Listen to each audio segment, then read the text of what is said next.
Kemudian mulailah Yesus mengajar kepada mereka bahwa anak manusia harus menanggung banyak penderitaan dan ditolak oleh tua-tua, imam-imam kepala, ahli Taurat, lalu dibunuh, lalu katakan apa di sana?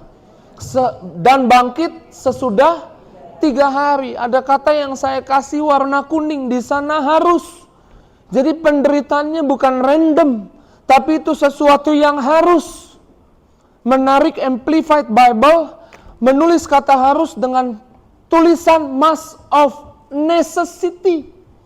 Harus karena hal itu diperlukan, dibutuhkan.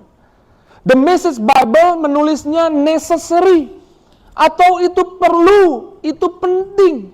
Yesus perlu menderita, Yesus perlu menanggung banyak penderitaan. Yang kita pikir masa sih perlu? Janganlah Tuhan menderita. Tapi Alkitab bilang must of necessity. Dibutuhkan. Perlu, penting karena dibutuhkan. Menanggung banyak penderitaan. Lalu Petrus mendatangi Yesus, menarik Yesus di ayat 32. Menegur Yesus di samping. Di Injil lain dikatakan, Petrus bilang, "Guru, sekali-kali hal itu jangan terjadi padamu." Lalu Yesus panggil lagi Petrus, menegur dan memarahi Petrus. Ayat 33, maka berpalinglah Yesus sambil memandang murid-muridnya, ia memarahi Petrus. Katanya apa? Yuk kita baca sama-sama. "Nyahlah iblis, sebab engkau bukan memikirkan apa yang dipikirkan Allah, melainkan apa yang dipikirkan oleh manusia." Kalau saudara punya pendapat yang gak alkitabiah, tiba-tiba pendeta Mario bilang, "Nyah engkau iblis." Saya percaya saudara gak mau datang sesi saya lagi, ya kan? Keterlaluan lah. Dibilang iblis masa. Yesus bilang Petrus, "Nyah engkau iblis. Kau memikirkan apa yang dipikirkan manusia, bukan dipikirkan Tuhan." Saudara dibawa ke tempat ini karena Tuhan mau saudara memandang sesuatu, melihat sesuatu dari apa yang Tuhan pikirkan dan bukan secara umum orang pikirkan. Yang percaya bilang amin. Sebelum saya lanjut khotbahnya, saya mau tanya dulu beberapa hal. Ada yang suka kena masalah, boleh angkat tangan? Suka kena masalah, serius. Hebat. Ada yang suka difitnah?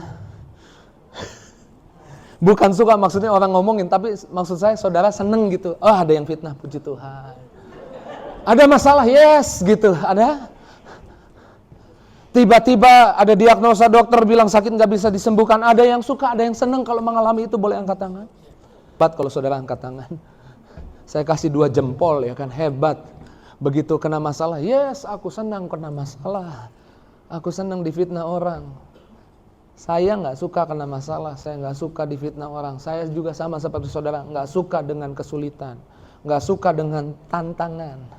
Tapi Alkitab bilang kadang-kadang hal itu dibutuhkan. Hal itu diperlukan. Must of necessity.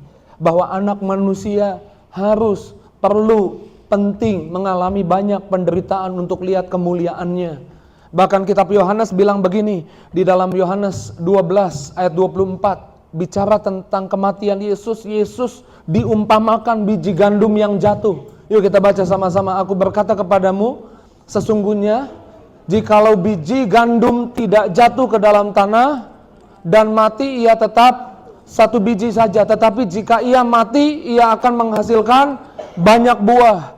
Di perjanjian lama, Yesus dinubuatkan seperti benih yang akan lahir, benih yang akan tertanam dan menghasilkan banyak buah, yaitu saudara dan saya hari ini. Amin.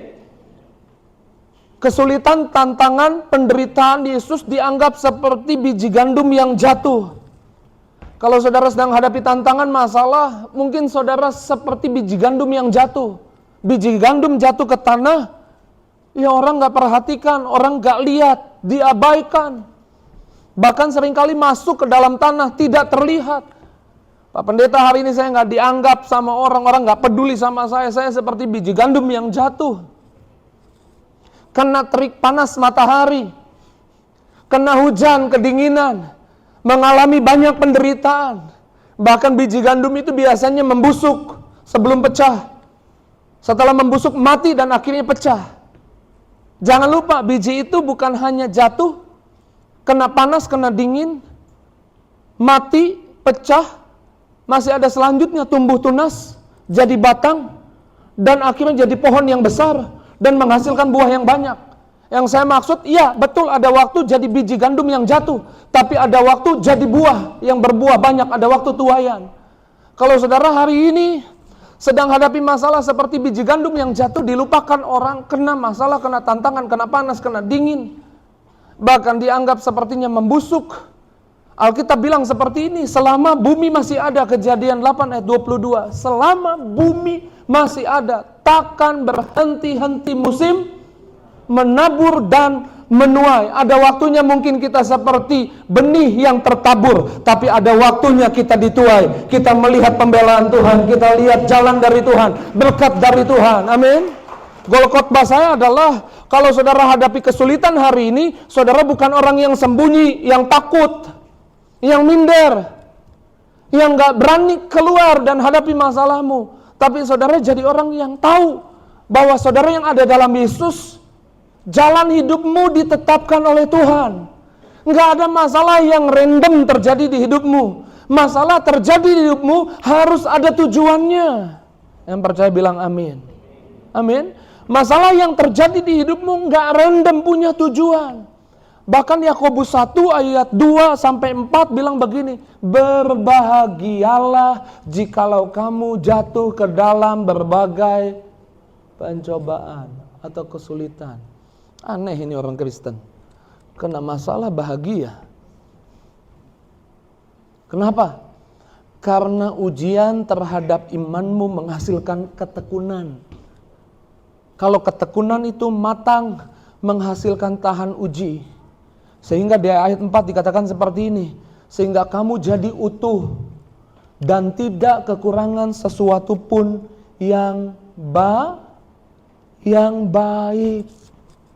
Masalah ada di hidupmu mungkin dibutuhkan, diperlukan, kesulitan yang terjadi bukan random, dibutuhkan, diperlukan supaya hidupmu jadi utuh dan tidak kekurangan sesuatu pun yang baik.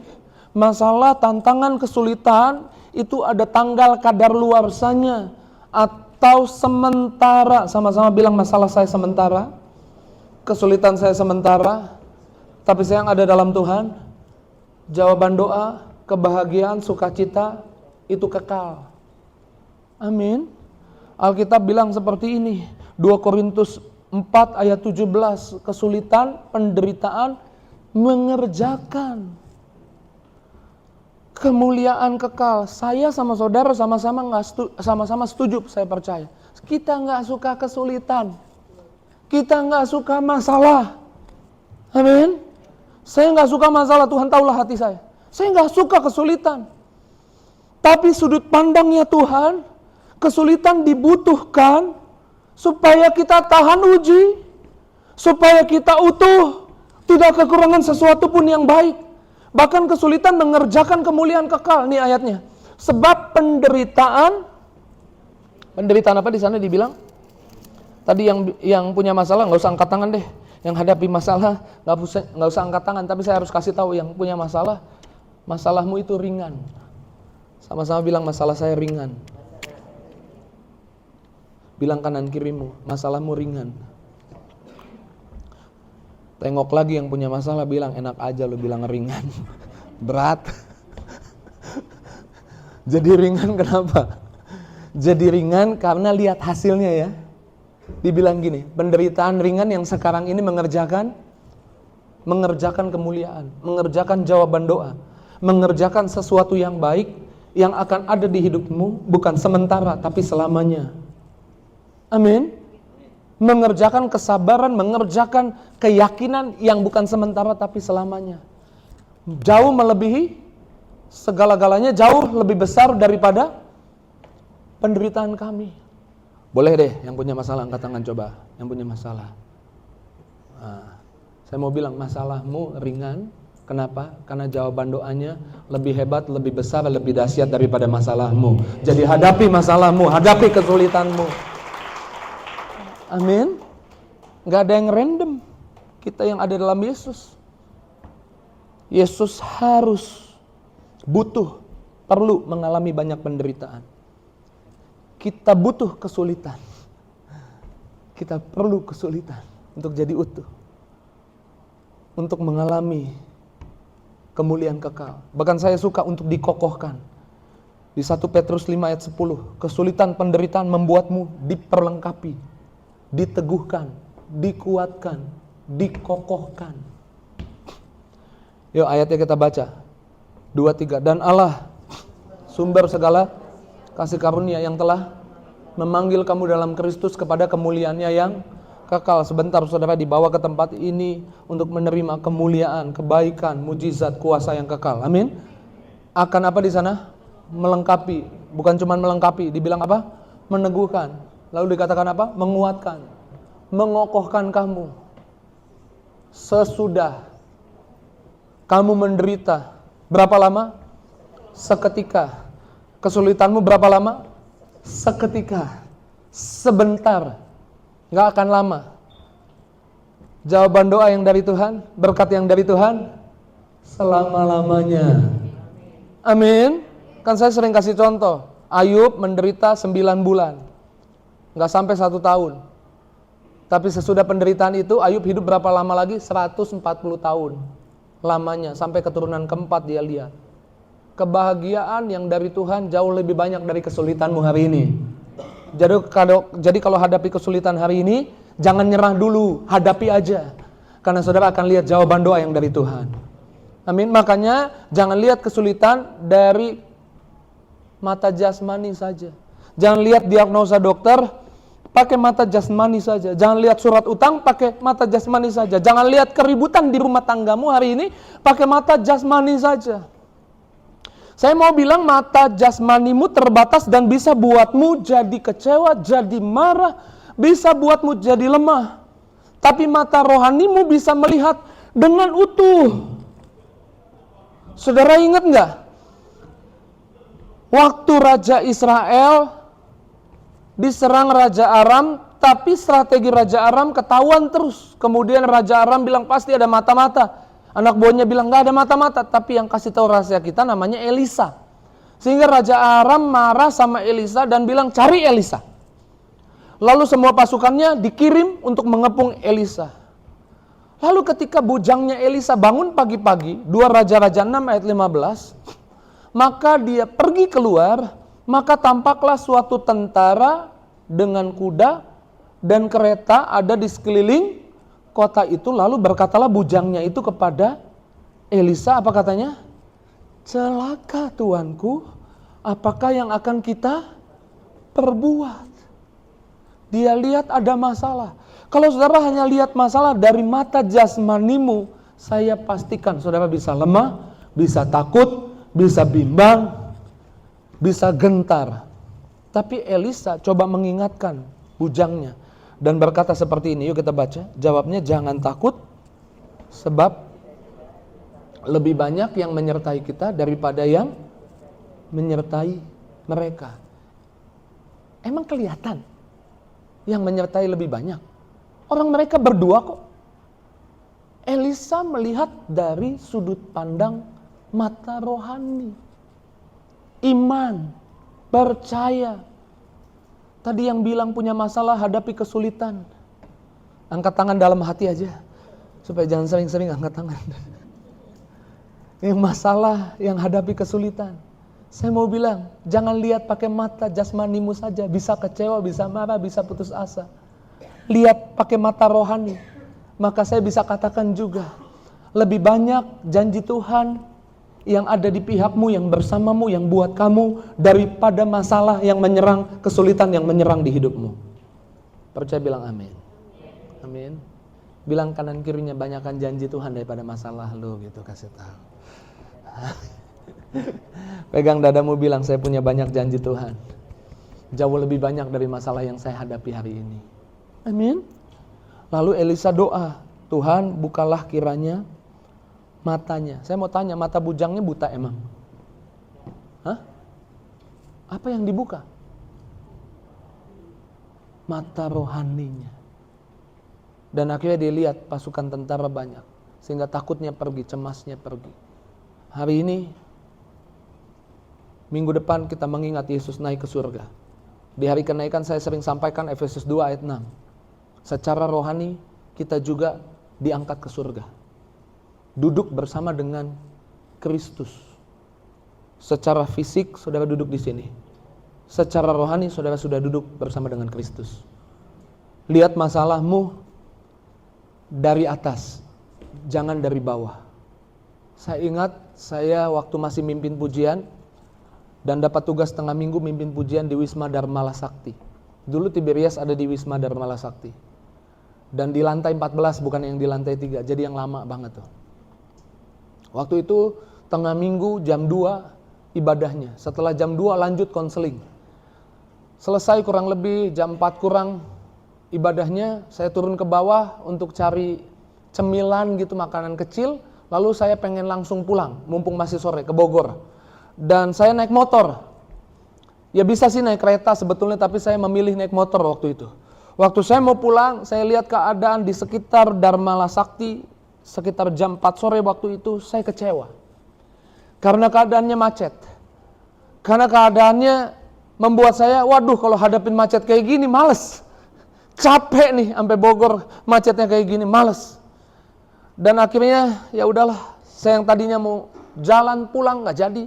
Saya bilang ya udahlah, saya pikir saya istirahat aja dulu di Dharmala, nanti malaman aja pulang. Saya zaman itu masih BBM, saya BBM istri saya bilang saya kayaknya pulangnya malaman deh karena macetnya ngeri banget. Saya istirahat dulu. Lalu saya ambil kursi paling belakang. Saya duduk dekat jendela dan saya mau tiduran di situ, tapi saya lihat ke jendela. Waktu saya lihat ke jendela, dari atas kelihatan macet di sekitaran Dharmala Sakti. Tapi ke arah sana nggak macet, lebih lowong. Waktu saya lihat dari atas, oh ternyata macetnya cuman sedikit. Setelah macet sedikit saya lewatin, saya akan lebih cepat sampai di Bogor. Kalau jalan hari itu, mungkin kalau jam itu, mungkin kalau lebih sore lagi macetnya udah panjang. Tapi ternyata macetnya masih di sekitaran Dharmala Sakti. Itu yang buat saya akhirnya cepat-cepat turun dan berani hadapi kemacetan itu. Kalau segini saya hadapi aja kemacetannya. Karena saya tahu, saya udah lihat dari atas macetnya cuma sedikit. Setelah itu jalannya lowong. Apa yang buat saudara berani hadapi masalahmu? Apa yang buat saudara berani hadapi tantangan di hidupmu? Kalau saudara bisa lihat masalah dari atas, dari tempat di mana Kristus duduk, bahwa untuk masalah, untuk tantangan di hidupmu tidak lama, seketika saja, amin. Sakitmu bukan untuk selamanya. Oleh bilur darah Yesus engkau sudah disembuhkan, amin. Kita adalah orang-orang yang akan lihat ketika Tuhan membuat kita mengalami tantangan masalah. Setelah kita tahan uji, kita kokoh, kita kuat, kita akan lihat jawaban doa. Amin. Tapi kalau saudara lihat dari bawah, saudara bisa kecewa. Kalau saudara lihat dari mata fisik saja bisa kecewa. Makanya bilang kanan kirinya, lihat pakai mata rohani. Saya kasih tahu, bilang lihat pakai mata rohani. Kalau Daud nggak ngerti bahwa dicuekin, apa ya bahasanya? Diabaikan, apa bahasanya? Diasingkan oleh ayahnya karena dianggap anak kecil, dan kakak-kakaknya saja yang latihan perang, kakak-kakaknya saja yang kemudian maju di medan peperangan, yang dilihat oleh orang tuanya. Sedangkan Daud masih kecil, udah jaga aja 2-3 ekor kambing domba. Diabaikan, diremehkan oleh ayahnya. Saya percaya itu bukan sesuatu yang enak. Tapi gara-gara diabaikan, sehingga dia sendirian, sementara kakak-kakaknya mungkin bersama kakak-kakak yang lain bercengkerama, latihan perang, maju ke medan peperangan. Daud sendirian, jaga 2-3 ekor kambing domba. Sehingga di tempat kesendiriannya itu dia ambil kecapi dan dia belajar menyembah Tuhan. Apa yang Daud nggak suka, ternyata penting buat Daud supaya Daud belajar menyembah Tuhan. Nggak enak dicuekin, nggak enak diabaikan, nggak enak tidak dianggap.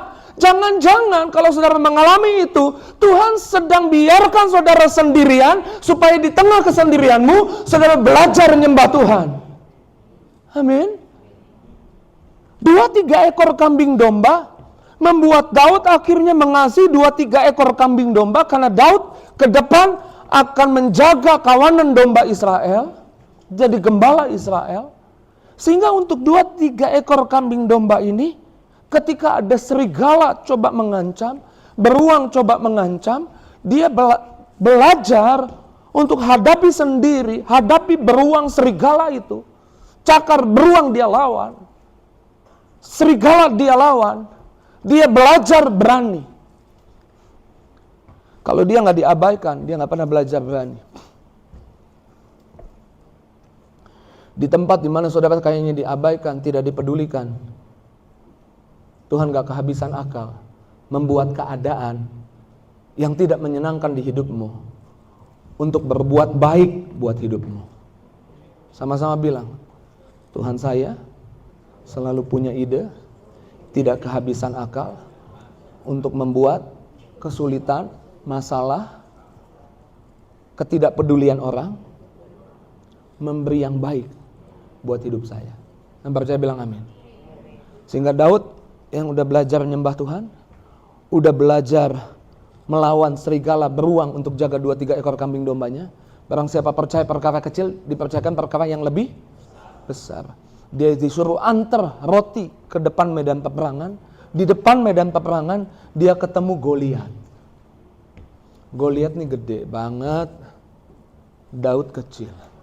Waktu Goliat bilang, pilih satu di antara kalian suruh berkelahi sama saya. Kalau saya yang kalah, saya jadi budak kalian. Tapi kalau kalian kalah, kalian jadi budak saya. Dan Daud waktu itu keluar, dia udah biasa hadapi beruang, hadapi serigala, bela kambing dombanya. Dia bilang, siapa orang gak bersunat ini meremehkan, menghina orang-orang pilihan Tuhan. Kakaknya bilang, lu anak kecil banyak ngomong. Itu orang gede banget. Apa yang buat Daud berani? Dia sudah berlatih di kesendiriannya. Kesendiriannya datangkan berkat buat hidupnya. Dia terbiasa menyembah Tuhan. Sehingga dia bilang, izinkan aku ngomong sama Saul, aku lawan dia. Waktu mau lawan Goliat, Goliat kan tinggi kan? Dia bawa ketapel. Lalu Goliat bilang, ngapain lu bawa ketapel? Emangnya gua anjing gitu kan? Mau dilempar pakai batu. Lalu Daud bilang gini, aku mendatangimu dengan nama Tuhan. Goliat bilang, jangan gitu dong lu, beraninya bawa backingan ya kan. Gara-gara lawannya lebih gede dan dia kecil, dia harus bawa yang lebih gede. Gue punya backingan, nama Tuhan semesta alam. Goliat di hidupmu, tantangan yang besar di hidupmu, mendorongmu bawa-bawa Tuhan di hidupmu. Amin. Dan ketika Daud bawa-bawa nama Tuhan, Goliat dikalahkan. Dan saya menyebutnya seperti ini, Goliat membuat Daud jadi terlihat. Tanpa Goliat, Daud gak terlihat. Kalau ada masalah di hidupmu hari ini, kesulitan di hidupmu rasanya besar setinggi Goliat, saya curiga, jangan-jangan Tuhan mau promosi saudara. Amin. Masalah yang besar dipakai Tuhan untuk memberi kebaikan buat Daud. Goliat yang besar harus kasih kebaikan buat Daud. Goliat akhirnya dikalahkan dan Daud namanya diingat. Kakak-kakaknya.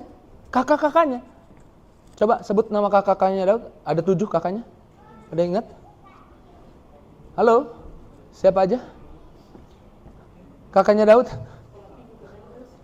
Sama, sekolah minggu gak lulus. Kita gak tahu, gak peduli siapa nama kakaknya Daud. Sampai hari ini yang diingat siapa? Daud. Kalau gak ada Goliat, Daud gak diingat. Kalau gak ada masalah yang besar yang dihadapi, Daud gak diingat. Kalau dia gak dibuang kesendirian, dia gak belajar nyembah Tuhan. Kalau dia gak belajar nyembah Tuhan, dia gak akan bawa-bawa backingan Tuhan berhadapan dengan Goliat. Amin. Nama Daud dikenal sampai hari ini. Diingat bahkan oleh orang Israel. Sampai bendera Israel pakai bintang Daud. Amin. Saya punya iman. Saudara hari ini yang hadapi kesulitan, masalah, karena Tuhan punya tujuan di hidupmu. Tuhan mau promosi hidupmu. Engkau akan diingat orang-orang yang punya iman oleh keturunanmu sampai selama-lamanya. Yuk tepuk tangan yang dahsyat, yang luar biasa buat dia. Bilang kanan kirinya, jangan takut sama kesulitan. Jangan takut sama hinaan. Bilang kanan kiri, jangan takut sama hinaan. Tadi kan siapa yang suka dihina? Nggak ada yang angkat tangan, saya juga nggak suka dihina. Tapi Elkana di 1 Samuel 1 ada laki-laki namanya Elkana. Punya istri Hana dan gundik Penina. Berarti boleh punya gundik, Pak? Bukan, itu perjanjian lama. Janganlah. Hana mandul. Nggak ada orang yang suka mandul. Di zaman itu Hana mandul artinya dianggap wanita yang nggak berguna, kena kutuk. Udahlah dibuang aja layaknya dia. Sehingga Penina, gundiknya Elkana, mengandung, menghina Hana. Melahirkan anak, menghina Hana. Hana, mana lo nggak punya anak? Gua dong udah punya anak nih. Dihina terus. Menyebabkan Hana sakit hati. Tapi hinaan Penina membuat Hana punya jam doa. Saya ulang, hinaan Penina diperlukan supaya Hana punya jam doa. Kadang-kadang hinaan kita nggak suka, tapi kadang-kadang itu diperlukan supaya kita punya jam doa. Ngadu sama Tuhan. Amin. Bahkan Penina dikatakan tiap hari menghina Hana. Bukan sekali, 2 kali. Tiap hari. Sampai hatinya sakit. Sampai Hana kecewa. Marah. Kenapa ini terjadi sama saya? Dia datang ke bait Allah, dia nangis. Dia doa. Udah banjir tuh. Ingus, air mata udah campur semua. Nangis. Doanya udah gitu kan. Udah kecewa banget. Udah gitu tuh. Imam Eli datang. Lu kenapa? Mabok. Imamnya gak peka. Hana lagi doa dibilang mabok. Gitu kan. Lalu Hana coba tahan air matanya dan bilang, aku gak mabok. Tapi aku minta dibela sama Tuhan. Aku lagi doa dari hati. Doa dari hati, bukan di mulut doang. Makanya saya bilang, penghinaan Penina mendorong Hana berdoa sungguh hati. Waktu berdoa sungguh hati, itu buat Tuhan senang. Hamba Tuhan yang gak peka disuruh Tuhan ngomong. Karena hamba Tuhan ini, Imam Eli sedang kompromi dengan dosa anak-anaknya. Gak peka nih. Tapi disuruh ngomong, kasih tahu sama Hana, doamu sudah dijawab, tahun depan kamu udah punya anak. Kalau kamu sungguh hati, doamu pasti dijawab. Amin. Tapi apa yang buat kita sungguh hati? Kadang-kadang, yaitu hinaan, kesulitan, tantangan. Dan akhirnya Hana, kalau saudara pelajari, dia minta 1 anak laki-laki. Dan dia persembahkan Samuel ke bait Allah. Dia melahirkan bukan cuma 1. Bahkan ketika Hana naikkan syukur di 1 Samuel 2, di sana dikatakan, ketika Penina berhenti, udah menopause, udah habis, rahimnya udah kering, nggak mengandung dan punya anak lagi. Hana punya anak terus, bahkan 7 anak dilahirkan setelah Penina kemudian berhenti mengandung dan memiliki anak. Tuhan jawab doa-doa orang yang sungguh hati, jauh lebih besar, jauh lebih banyak, jauh lebih hebat. Tuhan bela orang-orang yang sungguh hati. Tapi untuk sungguh hati kadang-kadang memang ada masalah, ada kepahitan, ada kekecewaan. Dan Tuhan pakai itu untuk kasih kebaikan di hidupmu. Amin. Sekali lagi saya bilang, Tuhan gak pernah kaget dengan orang yang hina saudara. Tuhan gak pernah syok dengan tantangan di hidupmu. Tuhan gak pernah kehabisan akal untuk buat tantangan, masalah, hinaan orang. Harus kasih sesuatu yang baik buat hidupmu. Yang percaya boleh tepuk tangan yang dahsyat, yang luar biasa buat Tuhan. Sampai di poin ini saudara diberkati firman Tuhan. Boleh saya lihat tangan-tangan yang diberkati firman Tuhan. Berarti kalau saya bilang siapa yang suka masalah boleh angkat tangan. Tetap nggak suka, amin. Tapi masalah dipakai Tuhan, amin. Untuk jadi penting buat hidup kita. Pemain musik boleh siap-siap. Paulus ditangkap. Kemudian Paulus naik banding.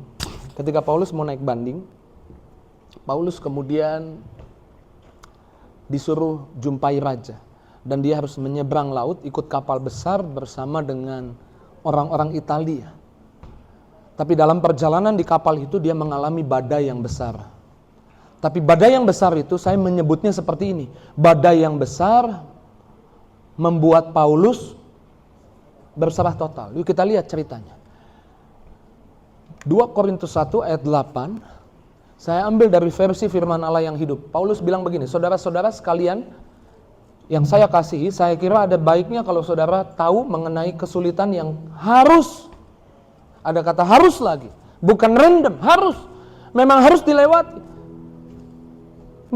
Diperlukan itu, badai besar itu diperlukan, dibutuhkan. Kalau lewat nggak ada, kehilangan sesuatu yang baik. Jadi harus lewati badai yang besar itu. Kami sungguh-sungguh tertindas, bingung, putus asa, mengira udah habis semua, game over, mati karena kesulitan-kesulitan. Pak Pendeta itu saya lagi bingung, putus asa, saya lagi tertindas rasanya. Saya udah gak ngerti, kayaknya untuk masalah ini udah game over, saya udah gak ada lagi. Kemudian di ayat 9 dikatakan ini, kami merasa bahwa kami dalam terjemahan baru udah dijatuhi hukuman mati. Udah dekat kematian nih, udah dekat kehancuran nih, udah dekat dipermalukan nih. Tapi dikatakan apa? Kami badai yang besar itu buat Paulus sadar. Kok sapi sih? Tidur nih jangan-jangan nih. Sadar bahwa kami tidak berdaya menolong. Badai yang besar kadang-kadang buat kita sadar bahwa uang kita gak bisa tolong kita. Badai yang besar kadang-kadang buat kita sadar bahwa teman-teman kita yang punya jabatan emang gak bisa tolong kita. Gelar kita gak bisa tolong kita, nama baik kita gak bisa tolong kita, hanya Tuhan yang bisa tolong kita. Amin. Tetapi hal itu baik. Waduh, saya baca ini males sih sebenarnya. Tetapi hal itu badai besar baik, kesulitan besar baik. Nggak usah angkat tangan. Saudara yang lagi badainya besar, sulitnya besar, firman Tuhan bilang baik. Jangan ragu-ragu dong ngomongnya baik. Sebab dengan demikian kami menyerahkan segala sesuatu ke dalam tangan Allah. The Message Bible bilangnya begini, Paulus bilang begini, tahu nggak, badai besar itu adalah pengalaman terbaik kami, supaya kami tahu yang namanya berserah total dan tidak mengandalkan kekuatan sendiri.